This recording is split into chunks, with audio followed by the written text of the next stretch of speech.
Breaking news shaking the Caribbean. CARICOM is scrambling to hold emergency talks with the United States. Why? A new U.S. trade regime is threatening to cripple Caribbean economies already on life support.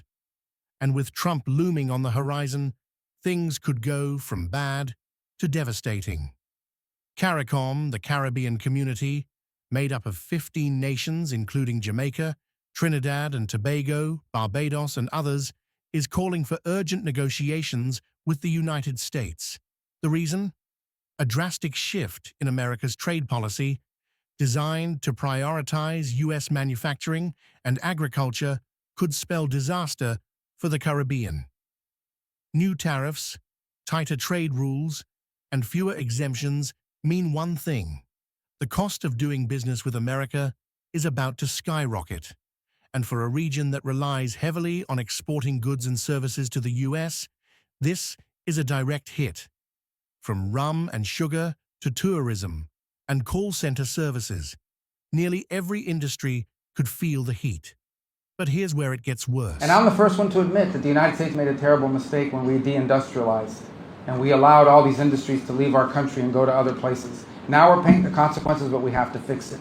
So I do believe, I can't speak, the trade portfolio does not belong to the Department of State, but I do believe that we will take this back, because we've heard this not just here, Mr. President, we've heard it throughout our visits here in the Caribbean, and we're going to take it back and explain to those who are in charge of trade policy that there are some implications to applying it to certain nations who are partners and who are seeking to develop their economies in ways that I think serve the national interest of the United States, not to mention the national interest of our partner nations, and see what can happen. But the basic element of any of this, the basic element of progress and transformation and prosperity is always security. So number one, we want to make sure that some of the tragic regional problems that exist with crime, transnational crime, we have a huge problem in the world right now with organized gangs and narco-traffickers that destabilize societies. We want to make sure that never reaches here. And that's why today's MOU and the work we'll do together is designed not to stop it, but to prevent it from ever taking root, from ever finding its way here. Because unfortunately, sometimes crime is attracted by prosperity and targets prosperity. And the other are regional threats. These changes are coming at a time when Caribbean economies are already reeling. Post-COVID recovery is slow, debt is high, unemployment is rising, inflation is biting. And now, the United States, the region's largest trading partner, could become more protectionist than ever before. And let's not forget, Donald Trump is back in the political spotlight. If he returns to the White House, many fear he'll double down on America First policies. That means even tougher trade deals, or no deals at all.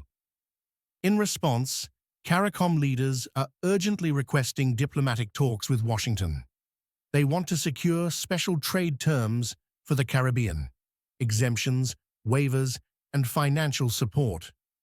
According to insiders, they're also pushing for renewed U.S. investment in key sectors like agriculture, digital infrastructure, and green energy, all to make the Caribbean more self-sufficient. But time is running out. If the U.S. slams the door on fair trade, the Caribbean could be left out in the cold. And let's be honest, does Trump care about Caribbean economies, or is he ready to play hardball? If you're living in the Caribbean, this matters to you. Your job, your income, the price of food, even your ability to travel, all of it could be affected. Businesses may close, government budgets may shrink, even healthcare and education could suffer if funding dries up. And for those who depend on remittances from family in the U.S., tougher immigration laws and job losses that could mean fewer dollars sent back home.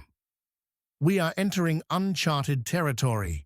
The Caribbean must act now or risk losing its economic lifeline. Because if the U.S. pulls back, who steps in next? China? Russia? The consequences could reshape the region for generations.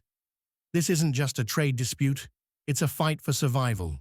Stay informed, stay aware, and demand answers from your leaders, because the future of the Caribbean is on the line. Subscribe for more breaking news and fearless analysis.